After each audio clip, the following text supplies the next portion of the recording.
Before you decide to give up, you need to understand something most people never realize. The moment you feel like quitting is usually the moment right before something inside you is about to change. Human beings are not broken by failure. They are broken by the meaning they give to failure. Eastern wisdom teaches that exhaustion is not a sign that you should stop, but a sign that something in your way of moving through life needs to transform.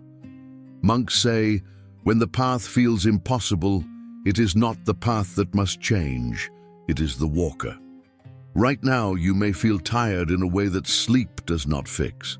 You may feel discouraged in a way encouragement does not reach. You may feel empty in a way success no longer fills. This is not weakness. This is a signal. Your mind, your body, and your soul are telling you that the old way of living no longer works. Many people interpret this moment as the end. In reality, it is the threshold.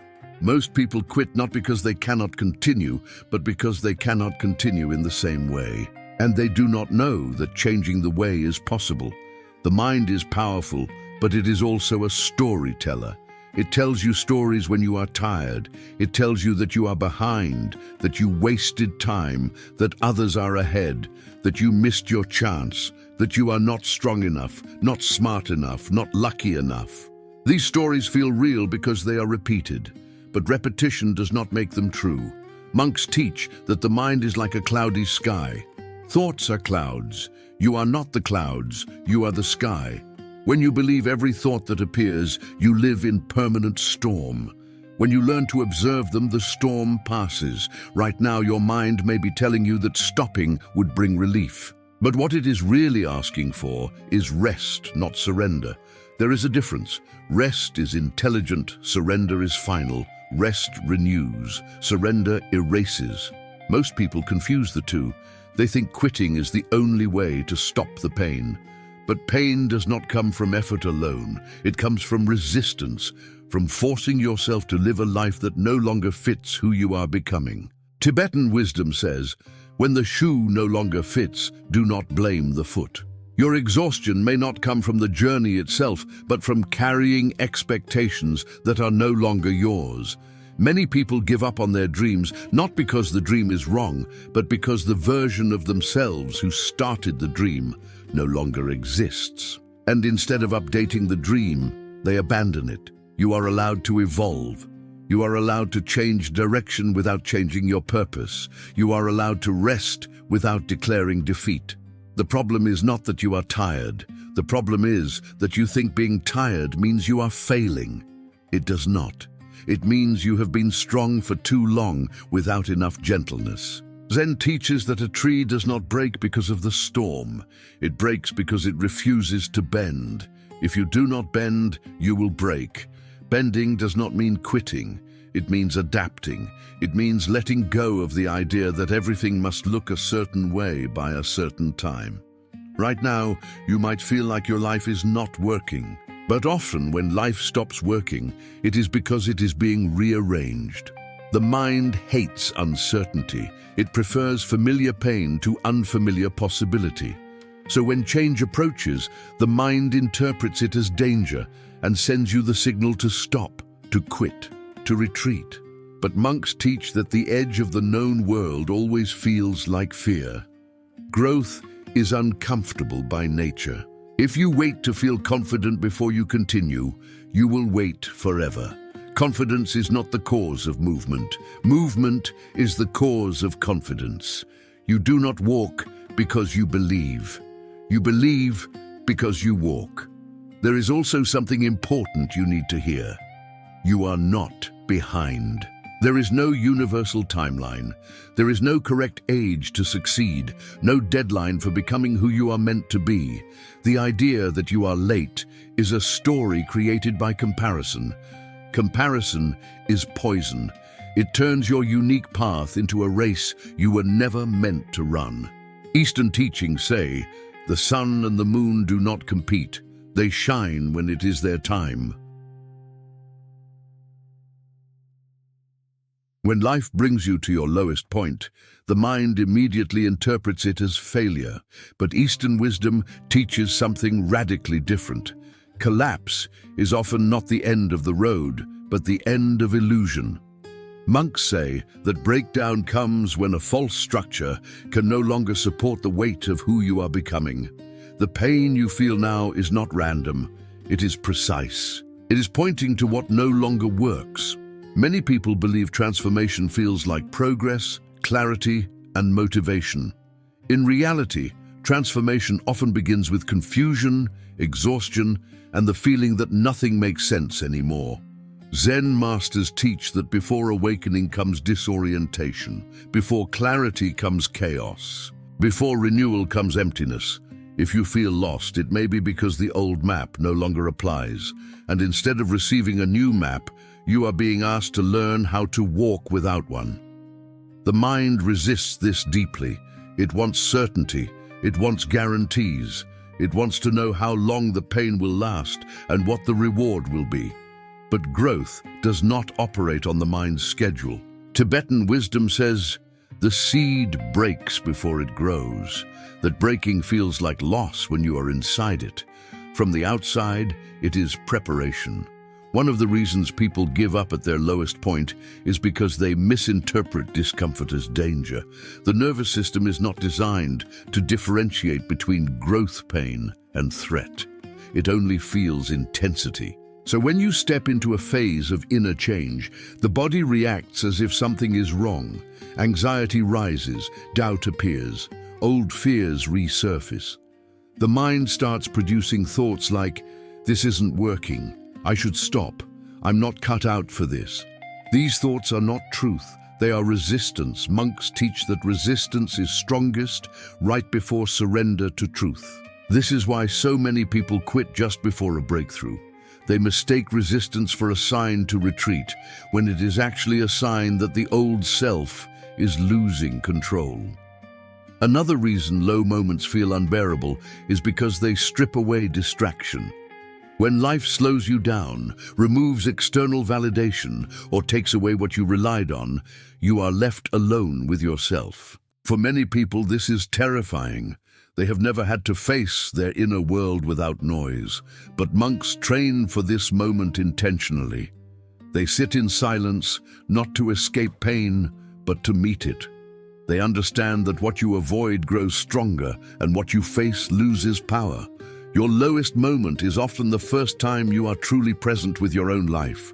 That presence can feel overwhelming because it is unfamiliar, but unfamiliar does not mean wrong, it means new. There is also something important to understand about despair. Despair is not the absence of strength, it is the exhaustion of pretending. It appears when you can no longer maintain an identity that is not aligned with your truth. Many people feel like giving up because they have been living someone else's expectations, chasing goals that no longer belong to them, or measuring their worth by standards that do not honor their soul. When that false structure collapses, the mind panics, but the soul relaxes. It finally has space to speak.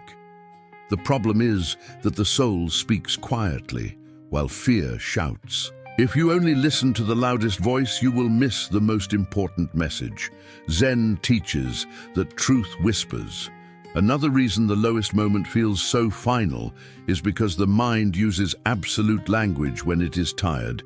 It says, always, never, everything, nothing. Nothing will change. I always fail. This will never get better. These are not observations, they are symptoms of exhaustion. When the mind is overwhelmed, it loses nuance. Monks teach that suffering narrows perception. You see less, not more. This is why decisions made in despair often lead to regret. Not because you are weak, but because you are not seeing clearly. Clarity returns when the nervous system calms, not when the problem disappears. There is also a deeper truth most people are never taught. Giving up is often a desire for relief, not an actual desire to stop living or trying. You do not want to disappear.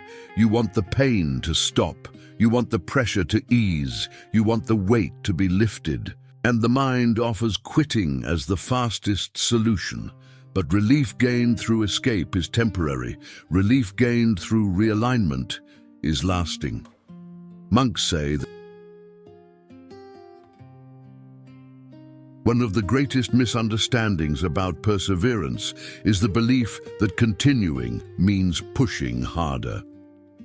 Eastern wisdom teaches something very different. Real endurance is not built on force, but on alignment. Monks say that a river does not reach the ocean by exhausting itself against rocks, but by flowing around them. If your way of continuing requires you to become numb, bitter, or disconnected from yourself, that is not strength. That is slow self-destruction. Many people burn out not because life is too hard, but because they try to survive it in a way that is not human. The mind often believes that rest is weakness and that slowing down means falling behind. But the body and soul know better. Tibetan teachings say you cannot heal in the same rhythm that made you sick. If the pace, pressure, or expectations you live under are what created your exhaustion, then using the same approach will only deepen it. Continuing does not mean repeating, it means adjusting. The first principle of sustainable strength is learning to listen to the body. The body speaks long before it collapses. It speaks through tension, insomnia, headaches, shallow breathing, constant fatigue, and loss of joy. Most people ignore these signals until the body forces them to stop. Monks treat the body as a messenger, not an obstacle. When you listen early, you do not need crisis to change. The second principle is redefining productivity. Many people feel like giving up because they equate their worth with output. When they are tired, slow, or uncertain, they feel useless. Zen teaches that doing and being are not enemies. You are not valuable because of what you produce. You are valuable because you exist. When you stop tying your self-respect to performance, you regain the freedom to move at a human pace. The third principle is simplifying your life. Exhaustion often comes from carrying too much that is not essential. Too many obligations, too many expectations, too much mental noise. Monks live simply not because life should be empty, but because clarity requires space. Ask yourself what can be removed, postponed, or made lighter. You do not always need more strength. Sometimes you need less weight. The fourth principle is breaking goals into living steps. When you look only at how far you still have to go, the mind becomes overwhelmed. Monks focus on the next breath, not the entire mountain. Progress is not built in leaps. It is built in small, consistent movements. When the path feels impossible, narrow your attention to what you can do today. The nervous system calms when it sees that something is possible, even if it is small. The fifth principle is reconnecting with meaning. Burnout is not only physical or mental, it is often existential. You get tired not because you are doing too much, but because you are doing too much of what no longer feels meaningful. The soul cannot run on obligation alone. Tibetan wisdom teaches that when meaning is lost, energy disappears. You must ask yourself why you are walking this path and whether that reason still belongs to you. If it does, renew it. If it does not, adjust the path without abandoning your deeper purpose. The sixth principle is learning to receive support. Many people exhaust themselves because they believe they must carry everything alone. Monks live in communities not because they are weak, but because they understand human limits. Strength grows in shared space. Asking for help is not failure. It is intelligence. The seventh principle is practicing mental hygiene. Just as you clean your body, you must clean your mind. Rumination, self-criticism, catastrophic thinking, and constant comparison drain enormous amounts of energy. Zen teaches that you do not have to attend every thought that invites you to suffer. You can let thoughts pass without following them. This alone saves more energy than most people realize. The eighth principle is building recovery into your life. not waiting for collapse. Rest is not something you earn after breaking yourself. It is something you schedule to prevent breaking. Monks balance effort with stillness. Without stillness, effort becomes violence against the self. The ninth principle is accepting seasons of life. Feeling lost is one of the most frightening experiences a human being can have, not because it is dangerous, but because it removes the illusion of control. The mind wants certainty. It wants a plan, a map, a guarantee. When those disappear, it interprets the situation as failure. Eastern wisdom teaches something very different. Being lost is not a mistake, it is a transition. Monks say that before a new path appears, the old one must dissolve. When you no longer know where you are going, it does not mean you are going nowhere. It means you are no longer going where you used to. That difference changes everything. Many people give up in this phase because they believe clarity should come before movement. But clarity often comes from movement. Zen teaches, you do not find the path by thinking about it, you find it by walking. When the old identity, old goals, or old dreams stop making sense, the mind panics. It says, I am wasting time. I should have figured this out by now. I am falling behind. But these are not truths. They are symptoms of uncertainty. And uncertainty is not your enemy. It is the space where new direction is born. The problem is that most people have never been taught how to stay present in uncertainty. They rush to replace it with any answer, any plan, any distraction. Monks train to stay with not knowing. They understand that not knowing is not emptiness. It is openness. It is possibility. It is a mind no longer trapped by old definitions. When you feel lost, the first thing you must do is stop trying to immediately fix it. Trying to fix it comes from fear, and fear creates shallow solutions. The second thing is to listen instead of forcing. Your life is speaking to you through discomfort, dissatisfaction, and restlessness. These are not signs that you are failing. They are signs that you are outgrowing something. The third thing is to simplify your horizon. When you do not know where you are going, do not try to solve your entire future. Focus on the next honest step. Monks focus on the next breath, not the whole journey. Direction is not found in grand plans. It is found in small, sincere actions repeated over time. The fourth thing is to separate your identity from your current confusion. You are not lost, you are in a phase of reorientation. Just as a traveler may stop to read the map, you are pausing to redefine your path. This pause is not failure, it is intelligence. The fifth thing is to let go of the idea that you must already know. Many people suffer because they believe adults should always be certain. But monks teach that wisdom is not certainty. It is humility in front of change. Life evolves. So must you. The sixth thing is to reconnect with what gives you energy instead of what drains it. Direction is not found by asking, what should I do with my life? It is found by asking, what makes me feel more alive, more honest, more present? Energy is a compass. The seventh thing is to stop measuring your life against other people's timelines. Comparison makes confusion feel like failure. Eastern teachings remind us that each soul has its own season. Some seeds grow fast. Others take years underground before they break the surface. Both are alive. The eighth thing is to allow meaning to change. The reason you feel lost may be because the meaning that once guided you no longer fits who you are becoming. That does not mean you failed. It means you evolved. The ninth thing is to trust that direction often appears after you begin moving, not before. You do not wait for the fog to lift. There comes a moment in many lives when hope itself feels heavy. Not because life is hopeless, but because you have hoped for too long without rest. You have believed, waited, tried again, and been disappointed again. Eventually, even optimism becomes exhausting. Eastern wisdom teaches that this is not the death of hope. It is the purification of hope. Monks say that shallow hope depends on outcomes, but deep hope is a state of being. When you are tired of hoping, it does not mean you have nothing left inside. It means you are ready for a different kind of strength.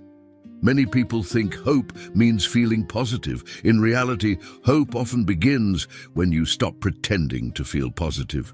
Zen teaches that honesty is the doorway to peace.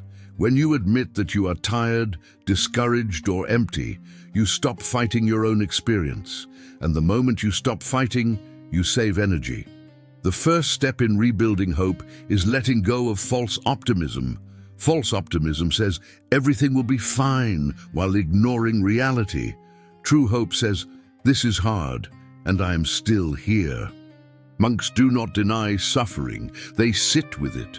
They understand that acceptance is not surrender, it is clarity. The second step is shrinking the time horizon. When you try to hope for a whole future that feels uncertain, the mind collapses under the weight. Instead, monks focus on today, not this year, not this decade, just today.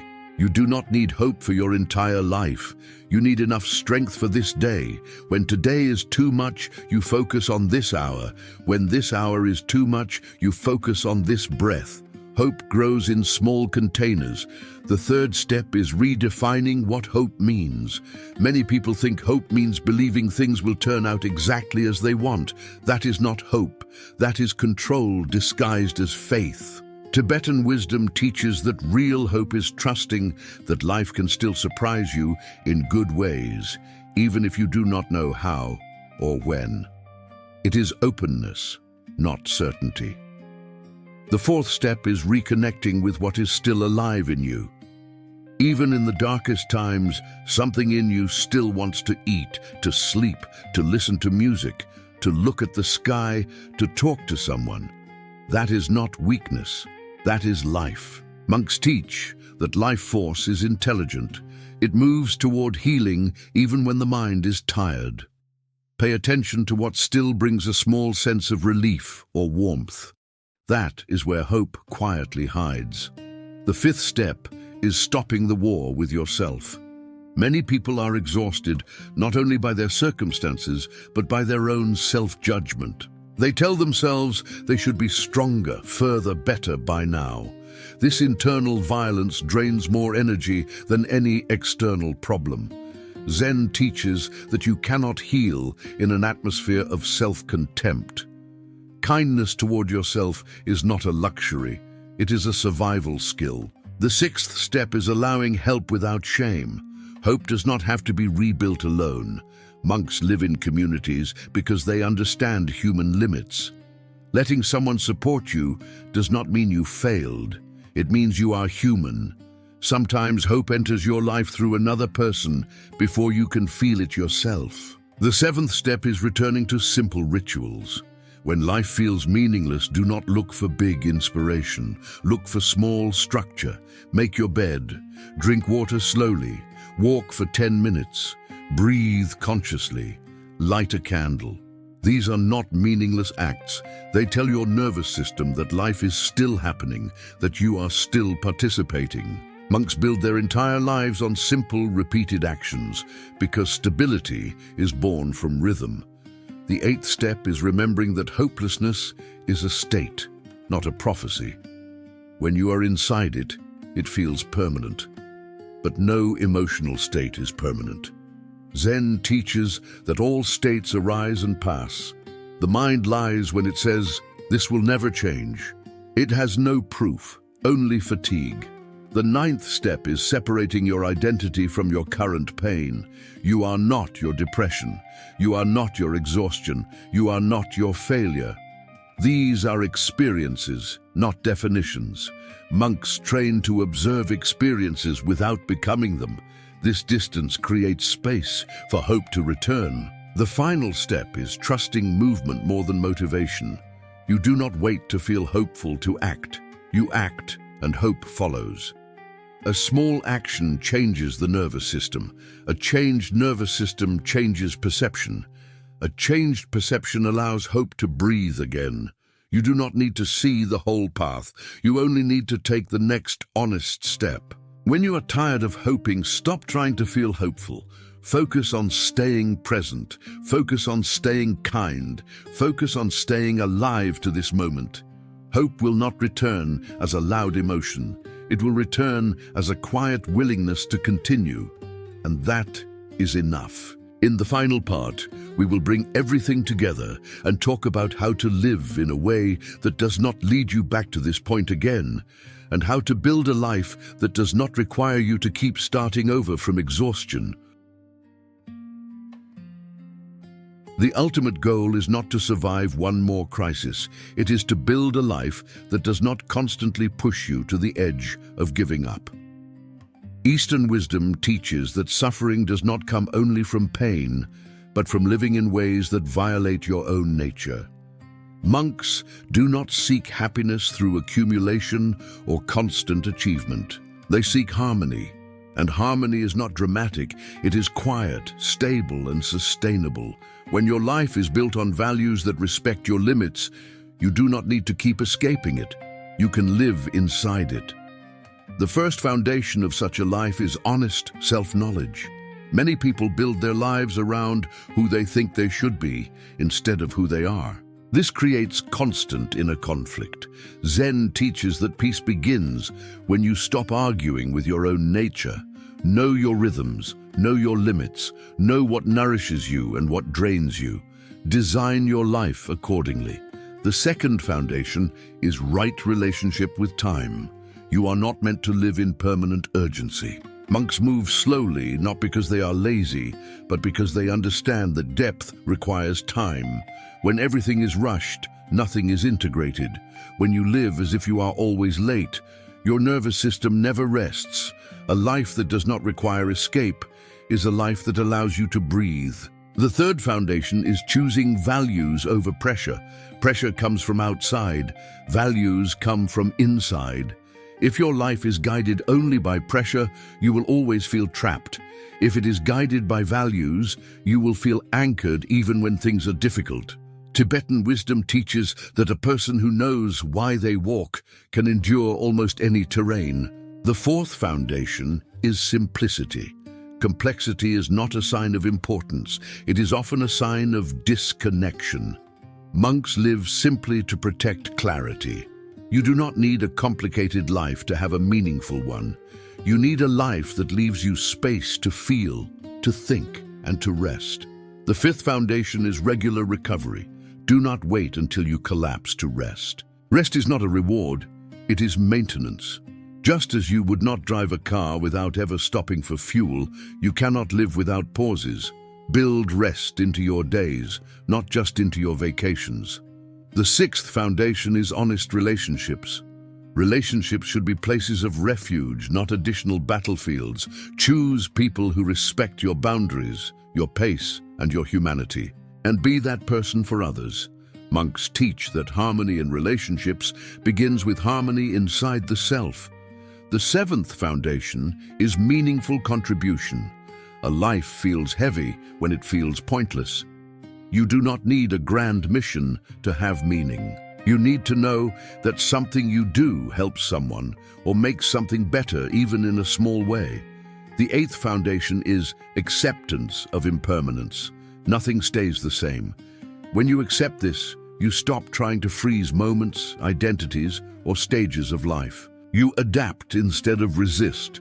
Zen teaches that flexibility is strength. The ninth foundation is gentle discipline. Discipline is not punishment. It is devotion to what supports your life. It is waking up at a reasonable time. It is eating in a way that respects your body. It is speaking in a way that does not poison your mind. It is choosing actions that make tomorrow easier, not harder. The final foundation is compassion for yourself. You will make mistakes. You will get tired. You will sometimes lose clarity. This does not mean you failed. It means you are human. A life you do not need to escape from is not a perfect life. It is a life where you can fail, rest, adjust, and continue without destroying yourself. If you are reading this because you were close to giving up, remember this: you do not need to disappear. Something in your life needs to change. And that change does not require violence against yourself. It requires honesty, patience, and courage. You are not here to be used up. You are here to live, and living is not about enduring until you break. It is about building a rhythm that allows you to stay, step by step, breath by breath, day by day.